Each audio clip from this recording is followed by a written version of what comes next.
Okay, ladies and gentlemen, we are recording Police Quest 2, and hopefully it's working this time. I believe it is.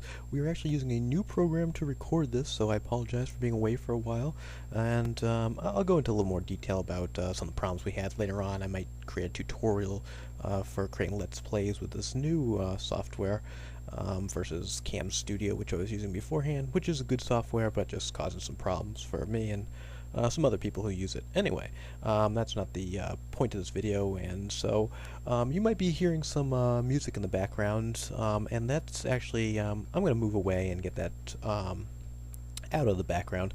But just to explain it, what I did was I'm not doing it over again because because of all the problems. I've not sure exactly where we left off. I think we're roughly in the right area. But the reason why I played was I went to that counter over there, which is another car rental counter, and I believe I went ahead and I got the list that shows that Lewis Pate, pardon me, that Jesse Baines rented a car under the name of Lewis Pate, who was the jailer who was killed earlier. We probably should have gotten that information beforehand, but I guess I went to the wrong counter. Does he have one on the other side? Or also, I'm not 100% sure. I think I don't know if I did it last time, but we did get tickets to go to Steelton, and so that's where we're heading now. We're at the airport, and we're not good, and I think that pretty much gets us caught up. If I notice a little bit of a break there, maybe in future videos, I will try to rectify that. And right now, I'm just going to try to progress things along. However, there's a couple Easter eggs I do want to show you. So let's play around with that a little bit. And I do apologize for just being a little bit off kilt, maybe. I don't know if that's the best way to phrase it, but just because I haven't been doing this for a while and just frustrated with some of the other problems, but I think we're back on track. So hopefully you'll enjoy it, and we're going to continue on with Police Quest 2. Let's play Sierra Game Scott doing the commentating and playing of the game. So let's load our gun and see what happens when we draw our gun here. Alright. And you draw your weapon just as the guard goes for his. Being in fear of his life, the security guard blows you into eternity. Nobody figured out why Sonny Bonds tried to draw down an airport security guard, but the results were obviously disastrous. Alright, so let's just go back there. And that's what happens when you try to bring your gun here. So don't draw your gun while you're in the airport. Normally there's not much of a repercussion for drawing your gun if in inappropriate areas, but here there is. So don't do that. But I just want to show you that. Let's talk to this woman here. The guy turns around and says, "What's the matter with you, bud?" And so that's kind of funny. If you talk a man, you hear a high-pitched voice say, "Huh?" And so it doesn't really give it away until you actually try to talk to the woman, and then turns around and it is just a long-haired man or something else that's kind of weird. So let's do one other thing that's sort of a mini Easter egg, and that is let's walk through the metal detector. As you walk into the magnetic field, your gun sets off an alarm. 1 minute, sir, the portly security guard says. Please empty your pockets and walk through the gate again. You move everything from your pockets and try it again. Walking through the detector, your gun sets off the alarm. Getting serious, the security guard says, "Hey, Mac, are you packing a gun or something?" "Freeze, wait where you are, fellow," orders the guard.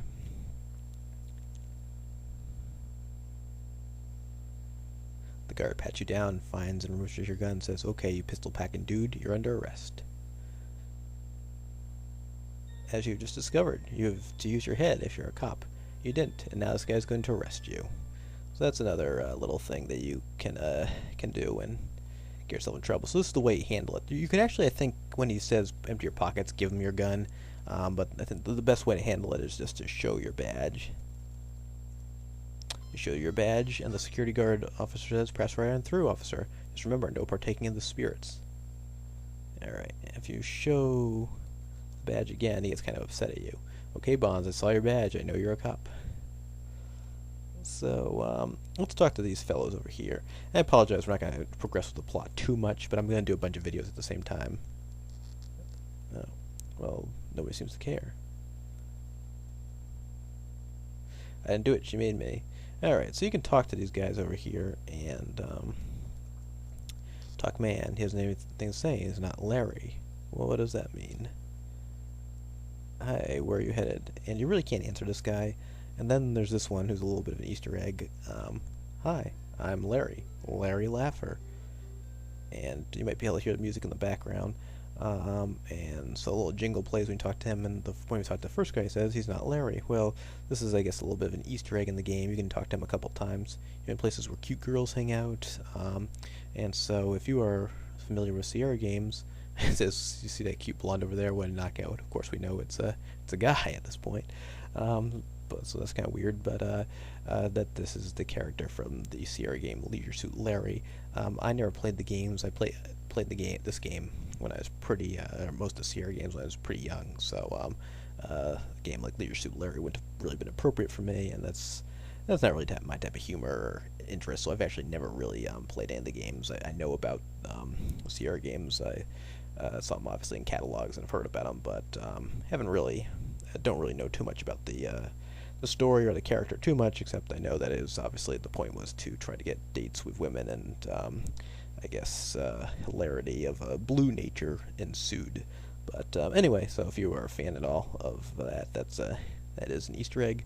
But I'm just not as familiar with that computer game or that Sierra game as I am with some of the I guess more family-friendly ones. Anyway, the flight attendant. Okay, so she lets us in. I didn't press anything, by the way, folks. And he said, and we hand our ticket, and Keith says he flashes his badge and says, "I'm right behind you." So Keith, I guess, is smart enough to also know to flash the badge to get by. Okay, so we're getting a little close on time. So let me just show you one more Easter egg before we're done with this, and you can't turn back now, so you can't leave the plane once you're done. Can't open the door, I don't believe. Yeah. Okay. You talk stewardess, and I guess this is back in '88 when women were called stewardess. Stewardess says, "You sir will depart momentarily. Please find your seat and fasten your seatbelt." Were known as stewardesses, and I guess male flight attendants were known as stewards. So that's obviously a change in, well, almost over 20 years ago now, I guess. But I think it's probably about the 90s that they became flight attendants and not just stewardesses or stewards and stewardesses. And so if you talk to these people, you kind of just annoy them. Most of them don't want to talk to you, as is probably true. Find your seat. Some of them are reading. And we're getting a little close on time, so like I said, we're not going to progress the plot too much. I'm just using it to show you a few Easter eggs, or at least diversions, and we'll see what happens if Sonny Bonds fails to comply with the stewardess' directions. And so anyway, I guess while we wait for the next little segment to happen. Okay, as you feel the engines begin to roar, the captain makes an announcement. "Attention, ladies and gentlemen," he says, "this is your captain speaking. We're about to take off. At this time, we ask that all passengers take their seats, fasten their seatbelts. Thank you." So we're waiting. We're just going to, that's kind of your first warning, sit down. We'll get a second warning, and then 3 strikes and you're out. So we'll see what happens with that. So anyway, I'm using now Microsoft Encoder, which is kind of interesting program. It actually is a little bit better, I think, than Cam Studio, though it has an extra step that makes things a little more difficult. The stewardess says to you, "Sir, we'll be departing momentarily. Please find your seatbelt and fasten your seatbelt." Or find your seat and fasten your seatbelt. So it's pretty much what she said before, but now she actually walks down to tell us. And well, we've got enough time. I can let it roll, and we'll just see what happens when we fail to comply overall.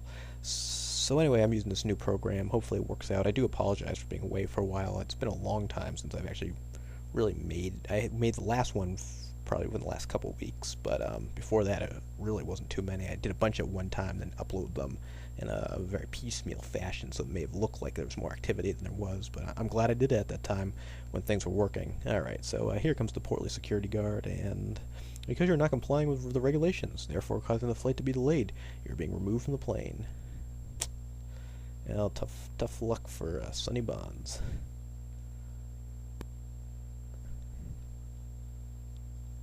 Sonny, you really must learn not to be such a nuisance. It's not that hard to find your seat. or fasten your seatbelt. Okay, well, that pretty much concludes this edition of